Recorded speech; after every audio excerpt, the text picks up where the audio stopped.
yang sama-sama kita hormati Ketua Dewan Pertimbangan MUI Kabupaten Demak, Abah Dr. Andes Kiai Haji Muhammad Asif, yang kami hormati Ketua Umum MUI Kabupaten Demak, Bapak Dr. Andes Kiai Haji Ahmad Ghazali Ihsan MSI,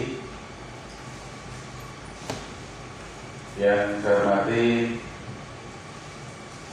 ini saudara saya, teman saya, Bapak Kiai Haji Habibur Rahman Al-Syirazi, LC,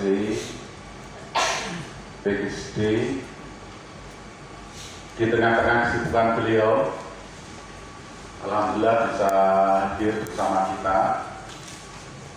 Saya selalu komunikasi dengan beliau dan beberapa waktu juga beliau sempat rawuh ke rumah saya, sehingga kemarin saya sampaikan ke masyarakat MUI pernah mengundang beliau Pak, belum.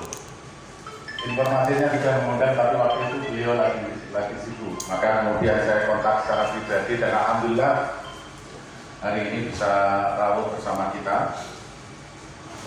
Yang saya hormati moderator Bapak Dr. Taufikin MSI, yang saya hormati Bapak Ibu unsur Ketua MUI Kabupaten Demak, Ketua-Ketua MUI Kecamatan se-Kabupaten Demak, Ketua MBC NU se-Kabupaten Demak, genap pengurus MUI, pengasuh-pengasuh pesantren, dari Ketua NU, Ketua BCNU, Ketua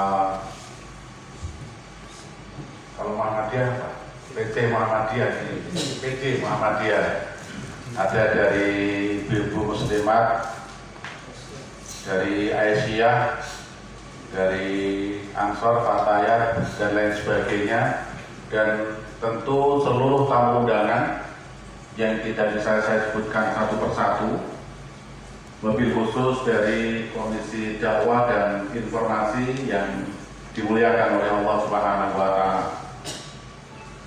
Tadi saya sampaikan kepada Pak Moderator, monggo nanti terserah siapa yang duluan, tetapi saya diminta untuk dahulu. Ini memang dakwah itu sangat penting dalam rangka untuk bagaimana menyampaikan beberapa informasi tentu yang baik itu terkait dengan hal-hal yang berkenaan dengan keagamaan khususnya, karena ini juga di Komisi Dakwah ada gabungannya dengan informasi, maka tentu penyampaian tentang informasi ataupun hal-hal yang berkenaan dengan keilmuan keagamaan maka tentu harus disampaikan dengan hikmah dan juga dengan cara yang santun. Maka landasan dari normatif kami adalah surat An-Nahl ayat 125. A'udzubillahi minasyaitonir rajim. Ud'u ila sabili rabbika bil hikmati wal mau'izatil hasanati wajadil. Aku keliru ning hotel romantis no. Jadi memang dakwah itu harus disampaikan secara santun, secara hikmah, dan juga dengan mengetengahkan pelajaran-pelajaran yang terbaik. Saya kira sudah tidak saatnya lagi dakwah itu harus dengan mencaci maki dengan cara yang kasar, apalagi juga menyinggung sana sini gitu ya. Nah, ini tidak tepat. Sehingga memang perlu disampaikan secara hikmah, secara santun, dan juga dengan mengetengahkan pelajaran-pelajaran yang terbaik.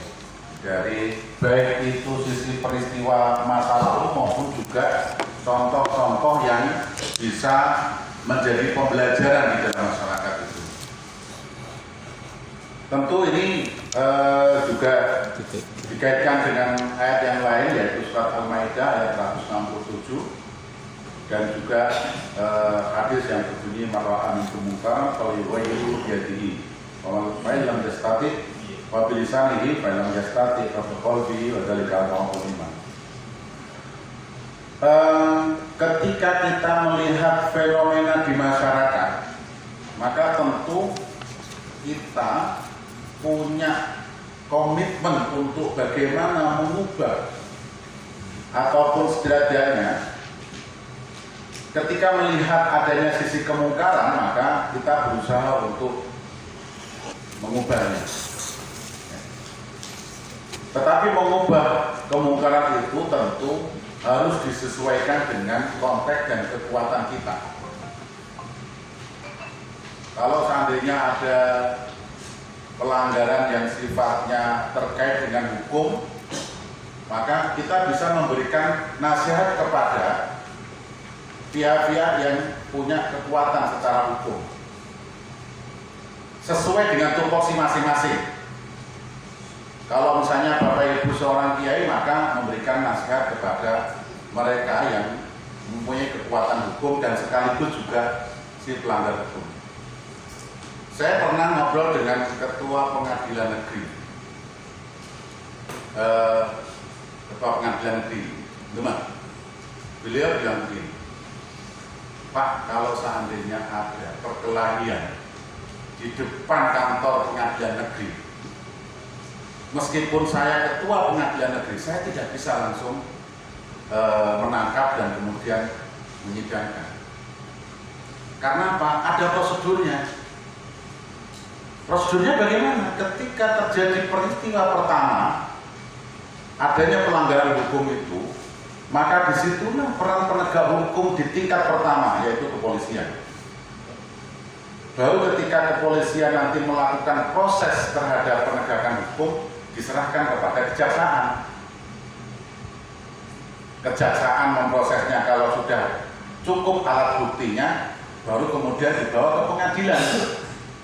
Tidak bisa kemudian meskipun pengadilan negeri dan dia punya piranti hakim yang banyak, tiba-tiba langsung menangkap dan langsung mengadili, tidak bisa. Ada proses dan prosedurnya.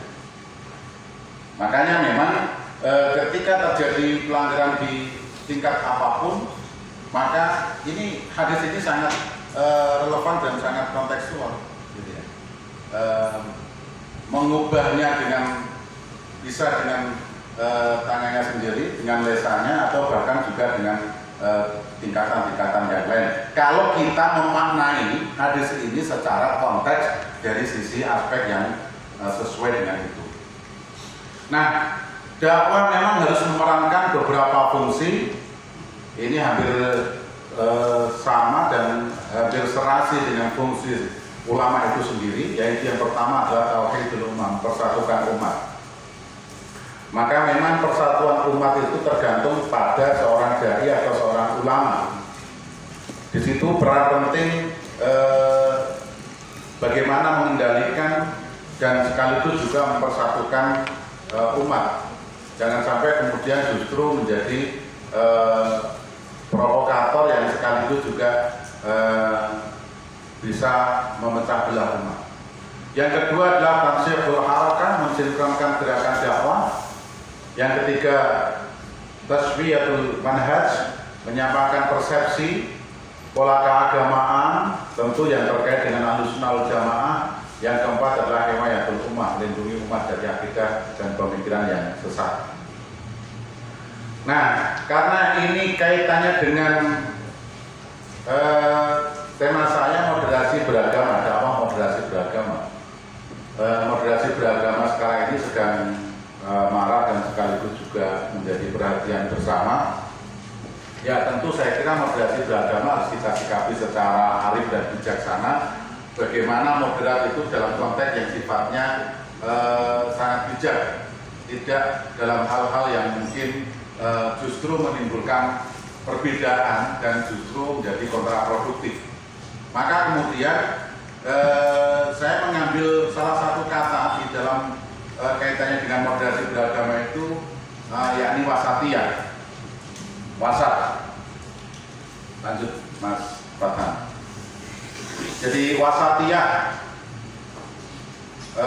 sebagaimana ini tentu juga pernah sudah disinggung di dalam Al-Quran. A'udzubillahi minasyaitonir rajim.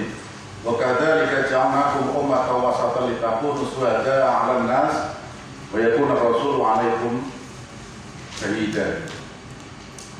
Jadi tentu ketika orang itu bisa bersikap wasatiyah, wasat itu bisa bermakna tengah, baik, adil, seimbang, dan lain sebagainya. Seorang yang adil akan berada di tengah dan menjaga keseimbangan dalam menghadapi dua situasi atau keadaan. Bagian tengah dari kedua ujung sesuatu dalam bahasa Arab disebut wasat. Wasat itu bisa, sebenarnya kalau kata wasit itu kan diambil dari bahasa Arab sebenarnya, wasit. Kenapa wasit itu dia harus menjadi pengadil, harus menjadi penengah. Sampai di dalam aturan permainan sepak bola, seorang wasit tidak boleh menyentuh bola, apalagi kemudian mengarahkan bola ke titik manapun, karena memang dia harus menjadi pengadil. Dan pengadil sendiri itu dia harus juga menjadi penengah. Kalau ada orang yang punya pertimbangan dan punya pemikiran yang subjektif tentang apapun, saya kira maka dia tidak tepat untuk menjadi pengadil ataupun juga penengah. Para penegak hukum, seorang hakim, orang yang memutuskan perkara atau apapun itu tidak bisa menjadi peran penting dari dia kalau seandainya dia sangat subjektif atau memihak pada aspek-aspek tertentu. Maka memang diharapkan bahwa wasatiyah itu adalah sikap yang dimiliki oleh siapapun yang memang melihat ketika ada sesuatu dia bisa moderat, dia bisa menyikapi secara arif, dia bisa memposisikan diri di tengah-tengah dari dua fenomena atau dua kelompok atau dua hal yang berbeda tadi, gitu. Makanya kemudian kata ini mengandung makna baik, seperti ungkapan khairul umur awsatuha, sebaik-baik urusan adalah yang ada di pertengahan. Jadi bukan berarti bahwa dalam posisi yang positif itu tidak baik. Ya baik, sama-sama baik. Tetapi dalam konteks tertentu orang kalau bisa bersikap wasatiyah, bisa moderat, bisa dalam posisi di tengah-tengah, maka dia melihat sesuatu itu secara objektif, tidak secara subjektif. Ketika berbicara tentang objektif, bersikap secara objektif, maka melihat permasalahan itu secara utuh, tidak parsial, tidak hanya sebagian-sebagian. Jadi seorang pemimpin misalnya dapat laporan dari si A, kemudian langsung mengambil keputusan, ya bukan tepat, karena mestinya harus diproses dulu dengan yang lain. Harus melakukan klarifikasi, harus tabayun, harus mendapatkan informasi yang utuh dari berbagai pihak, baru kemudian memutuskan. Itu bisa menjadi seorang pengadil ataupun juga orang yang memutuskan perkara, manakala dia berada dalam posisi yang wasat.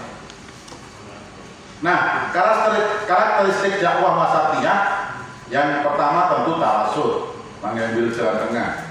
Ini diambil dari ini. Tawasud, tawazun, i'tidal, tasamuh, ya.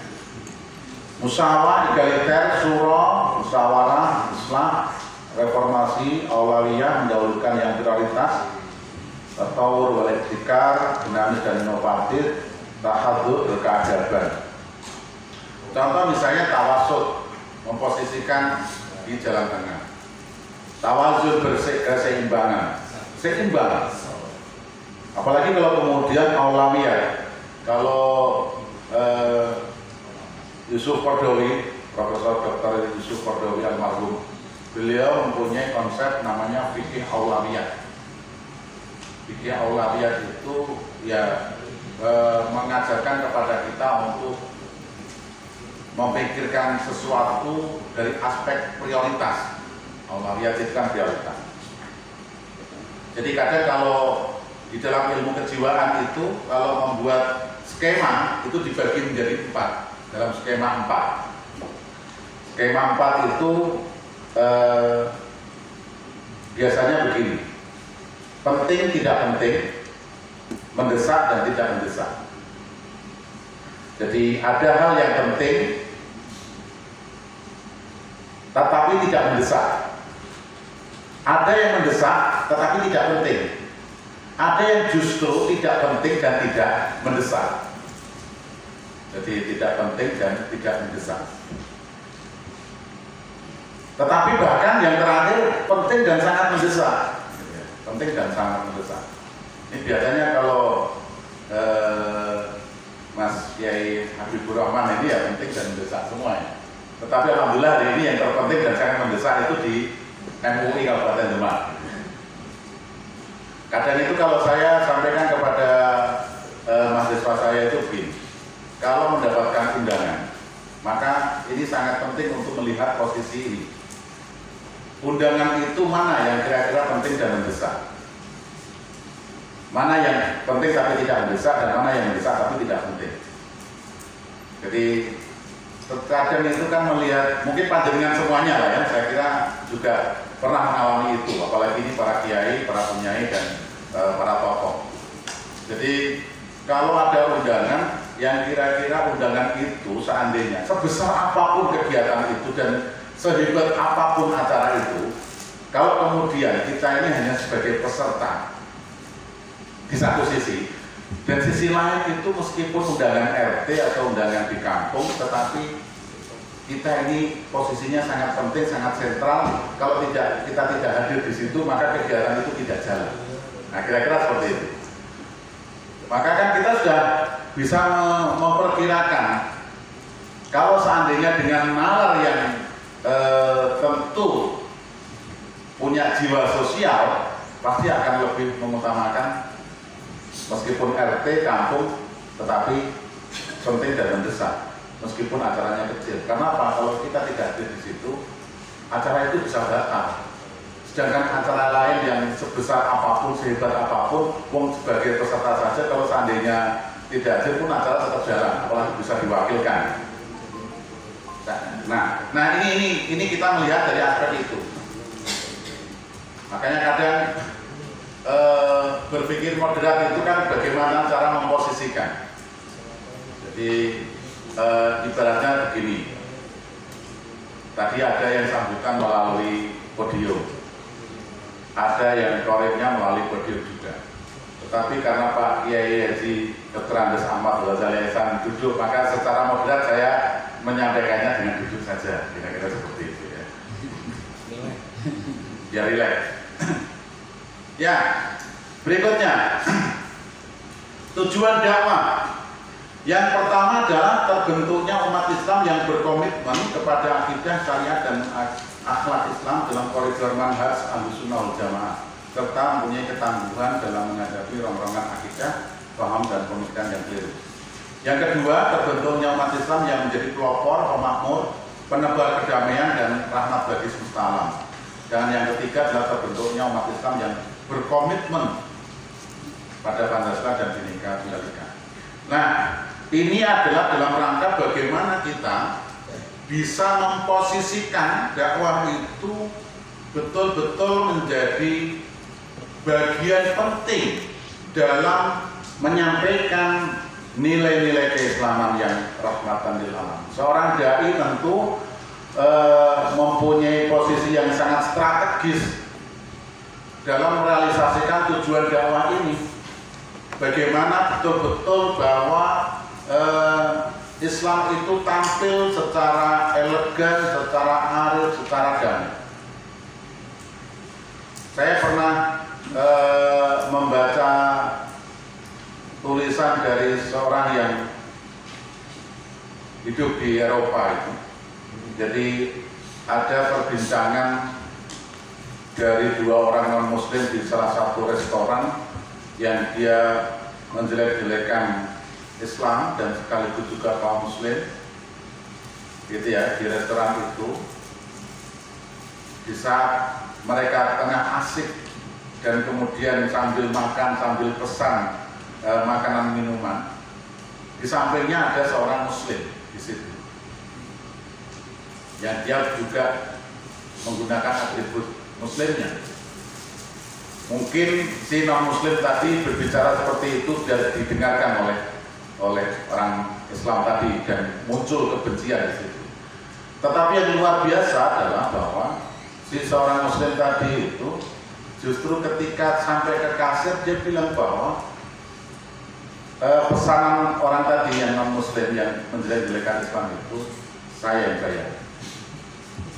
Dan ketika mereka tahu bahwa yang bayar adalah orang muslim tadi, betapa kagetnya dia bahwa ternyata memang orang Islam itu baik-baik. Nah, ini yang mestinya harus disampaikan dan ini ini kan bagian dari dakwah bil hal gitu ya, untuk menyampaikan Islam yang rahmatan lil alamin. Nah, kemudian adalah dakwah di era digital melalui pers, jurnalistik. Ini bagian dari dakwah bil qalam gitu ya. Jadi terkadang memang begini, kita kalau dakwah itu hanya sekedar orasi menyampaikan, itu mungkin yang mendengarkan adalah audien yang hadir saat itu. Maka memang dakwah-dakwah model seperti ini harus di follow up, harus ditindaklanjuti. Dulu pada kegiatan Komisi Dakwah juga saya menyampaikan ke Pak Kiai Haji Abdul Rahim, Pak Kiai Joko Gorogoro. Saya sampaikan kepada beliau, Yai, kalau seandainya pas acara momen tertentu itu kalau bisa disorting kemudian di YouTube-kan. Jadi di YouTube-kan, tetapi memang YouTube-nya itu jangan YouTube dari si perekam yang disewa oleh panitia. Karena kalau yang disewa panitia itu kan dia sudah dapat donor dari jasa rekamannya itu, kemudian dia upload di YouTube-nya dia, kan malah berlipat-lipat. Tapi kalau bisa memang para kiai kita itu punya akun tersendiri sehingga YouTube-nya itu atas nama beliau-beliau. Karena apa? Kalau subscribernya lebih dari 1000 itu pasti akan masuk, ada koin di situ, ada iklan, ada macam-macam. Saya kira sekarang sudah banyak merambah di semua elemen. Lembaga-lembaga pendidikan, yayasan, pondok pesantren atau apapun itu kalau misalnya punya akun YouTube dan subscribernya itu lebih dari 1000, maka pasti akan masuk dengan sendiri. Tinggal kalau seandainya atas nama kiai tersebut tentu masuk ke beliau, tapi kalau lembaga atau yayasan atau apapun tinggal nanti siapa yang bertanggung jawab dari akun itu. Mungkin Kang Abid ini panggilan akrabnya beliau Pak Kiai Haji Habibur Rahman Al-Sarazi punya akun, tentu subscribernya bisa banyak. Kami di Yayasan Putus saja Humas itu sudah saya galakkan sekarang. Setiap kegiatan apapun semuanya harus di follow up, jangan hanya selesai di kegiatan itu. Jadi mungkin kegiatan ini pun juga bisa nanti MUI punya akun YouTube gitu ya. Kalau Pak Kiai Haji jelas ini beliau sangat aktif. Jadi harus ada follow up dari itu. Saya kira kalau kita berbicara tentang dakwah bil qalam itu, qalam memang artinya pena, tetapi maknanya bisa lebih. Kalau dulu mungkin hanya sekedar tulisan, tetapi sekarang bisa banyak hal. Nggak apa bahwa dakwahnya bilisan awalnya memang modal utamanya bilisan, tetapi kemudian nanti bisa difollow dengan yang lain. Saya kira tentu kegiatan ini juga nanti bisa menjadi bagian dari bil qalam. Kalau seandainya dari bagian pengurus MUI mentranskrip pembicaraan dari tadi laporan panitia sambutan Bapak Kiai Ketua Umum pada materi yang lain kemudian nanti dinarasikan dalam bentuk apakah itu berita, artikel ataupun yang lainnya. Belum lagi nanti kegiatan seperti ini bisa di YouTube-kan. Itu kan luar biasa. Jadi makanya mungkin panjenengan Bapak Ibu semuanya, para kiai, ibu nyai, punya lembaga pendidikan, pondok pesantren, yayasan, ada kegiatan, kepala sekolah misalnya, maka jangan hanya berhenti di kegiatan itu, tetapi bisa di-follow up dalam banyak hal. Kalau masuk YouTube jadi YouTuber kan luar biasa.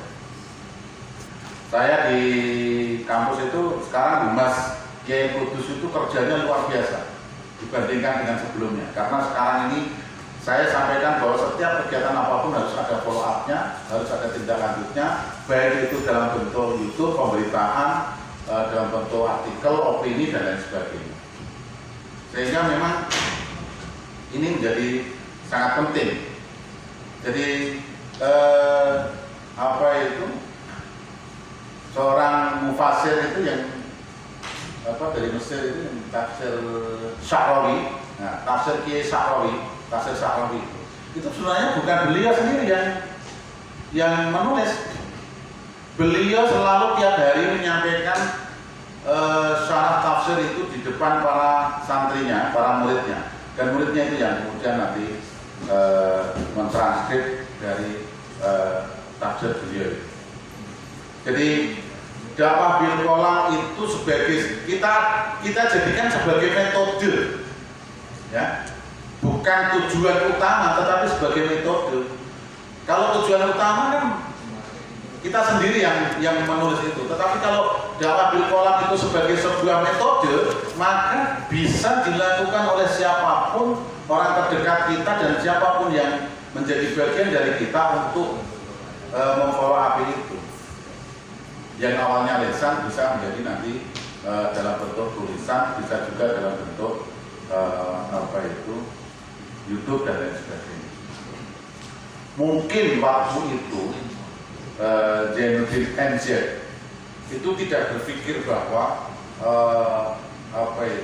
memfollow up apa yang beliau sampaikan itu penting waktu itu. Tetapi sekarang banyak. Coba nanti panjenengan search di Google itu transkrip dari dakwahnya itu sekarang sudah banyak. Tetapi kan baru sekarang. Coba kalau waktu itu banyak yang ini. Dan tentu juga ini terbatas pada aspek yang masih punya rekamannya kan gitu. Kalau tidak punya rekamannya kan menjadi ini. Tetapi kalau semuanya itu serba digital, itu luar biasa. Jadi sekarang itu sudah mulai paperless. Jadi paperless.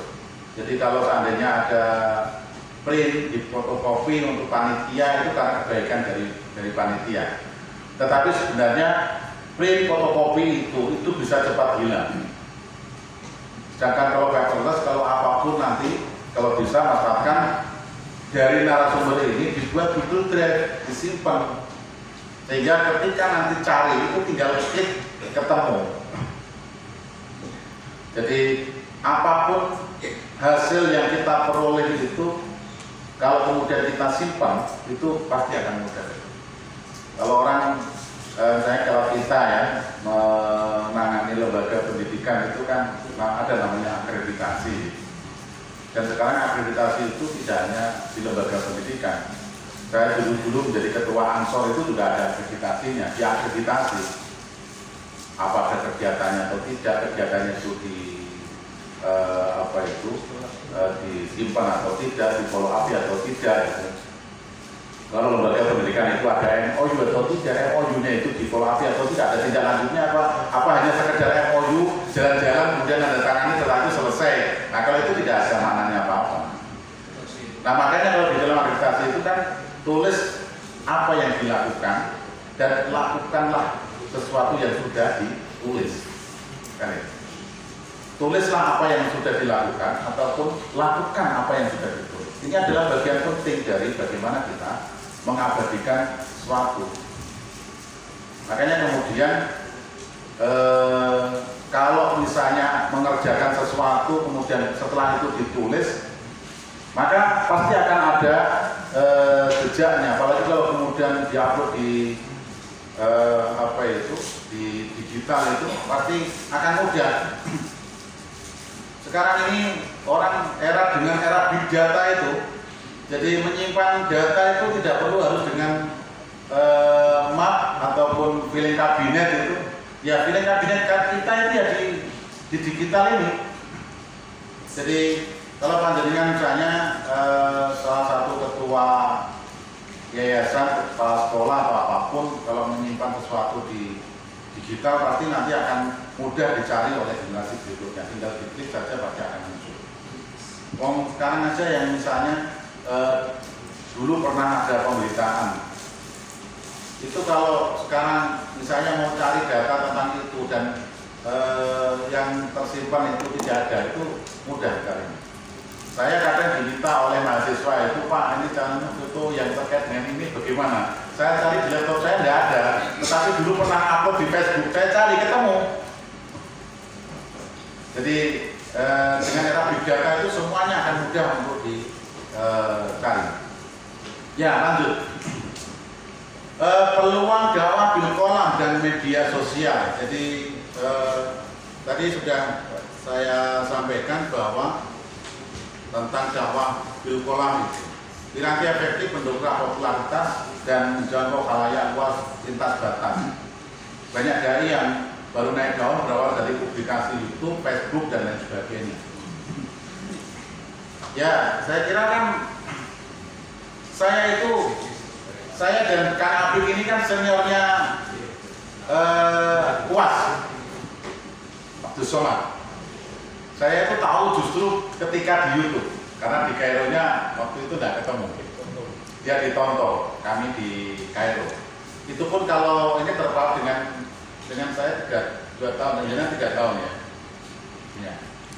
Beliau duluan 1 tahun dengan saya. UAS itu 2 tahun di bawah saya. Artinya bahwa dengan YouTube itu yang dulu tidak ketemu jadi akhirnya ketemu. Yang dulunya tidak kenal menjadi kenal.